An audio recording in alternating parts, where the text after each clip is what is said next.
Okay, hi everyone. I am Kim Jaxon, and I'm going to model for you a little bit about how you might do this introduction. Keep in mind that your intro, your very first post, has two parts. So one is an introduction: who are you? Why are you here? What are you interested in? That kind of stuff. And the other part is narrating your literacies. What do you read? What do you watch? What do you write? Those kinds of things. So notice that there's a two-part prompt. I hope some of you might actually take me up on this video idea, and you could just record your intro and share the link to YouTube or Vimeo and then post the link in G+. But that can be scary, totally get it. So you could write it, but I really hope you'll post some sort of an image, either of your favorite place or an animal you like, or hopefully yourself. So we can build some community, like I said. So I'm Kim. I'm from Chico. I was born in Willows, California, which is not too far from Chico. I went to Hooker Oak, Chico Junior, Chico High, Chico State, and then UC Berkeley to get the PhD. My PhD is in education with a focus on language and literacy. I got my bachelor's and master's at Chico State in English with a focus on language and literacy. So not literature per se, but more like the teaching of reading and writing. I could not believe that a job opened up at Chico State for a tenured professor when I finished the PhD. And it just doesn't happen that you get to come back to your hometown and be faculty. So I'm very, very grateful and feel very lucky to get to remain in the place I grew up around all my family, which is kind of cool. So I'm in a pretty good mood most of the time. In terms of my research, I think a lot about digital literacies. The dog is behind me. This is Dax, the border collie who would like some attention. So she's going to come in and out of the frame, apparently.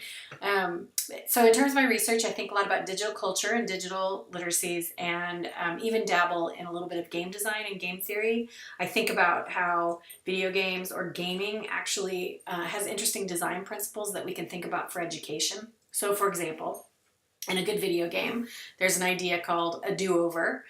So if you crash and burn, then you can try it again. And I just wonder why we don't think about that in terms of educational design. So if you do really poorly on some exam, then why don't you get to try it again so that you can learn from what you did wrong and continue to grow? So I think about those kinds of things, game design principles in teaching. Another aspect of my research is that I work closely with a physicist named Leslie, who is also my friend, who works at Boise State. And we think about the teaching of writing in science, and in fact just wrote a book recently called Composing Science, and it has a website. And we continue to research and write together around the teaching of writing in science. I work a lot with Connected Learning, which is a group that started out of UC Irvine. And I work with the National Writing Project, and in fact, next fall will be the director of the Northern California Writing Project, which works a lot with kindergarten through college level teachers around literacy. So that's my work life. I love my job, love that I get to just think about ideas and research and write and teach. It's really a gift. So even when I'm working a lot of hours, it feels like it's intentional. I have two grown children who are now old. They're 28 and 26 and are awesome grown-up kids for the win.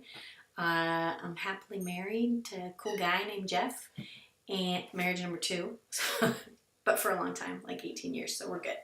Live in the middle of nowhere, about 20 minutes outside of Chico, with 3 cats and a dog currently, Dax, and the cats are Barley Pop, Lemonade, and Sketch.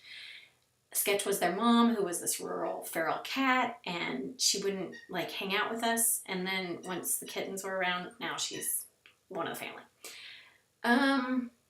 Let's see, what else? Like I said, I'm a gamer, so when I get out a chance, I like to play for about 3 days. It doesn't happen a lot, but I play a lot of Ratchet and Clank on PlayStation 4.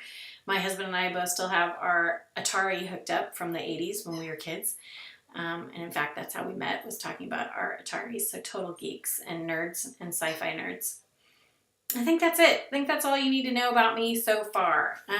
In terms of my own literacies, which is part 2 of this post, I can't imagine, I'm reading and writing almost every moment that I'm awake. Because I'm so connected to digital culture and digital literacies, there really isn't a time that I'm not in front of some sort of text. So whether that's a documentary film as a text, but I'm on Twitter a lot, and it's actually how I get a lot of current research or current book ideas, is because I have a huge network of scholars across the country and internationally that I'm connected with on Twitter. I'm on Instagram, I'm on Facebook, I'm obviously building websites for my courses. And today I started by reading a young adult novel called The Hate You Give this morning. I read probably, I don't even know, 6 or 7 articles this morning prepping for my first year comp class. I write, I don't even know how many emails a day, but a lot, and composing of tweets and texts. So I'd say long form writing and microblogs. And then, of course, I write, like I have a book out. So I'd say my literacy is a weave between all day, between Google Docs and Dropbox and on Facebook and emails to colleagues and then a tweet. It is ubiquitous in my life, the use of text and different form of text. And right now I'm making a film and uploading it to YouTube. I'm wondering if you can hear, Daxy's squeaky toy in the background. Probably should have taken the toy away from the border collie before I jumped on the video, but I'm not redoing it now. So I look forward to meeting you all, and thanks for listening. Have a good last couple of days before the wild rumpus of the semester begins.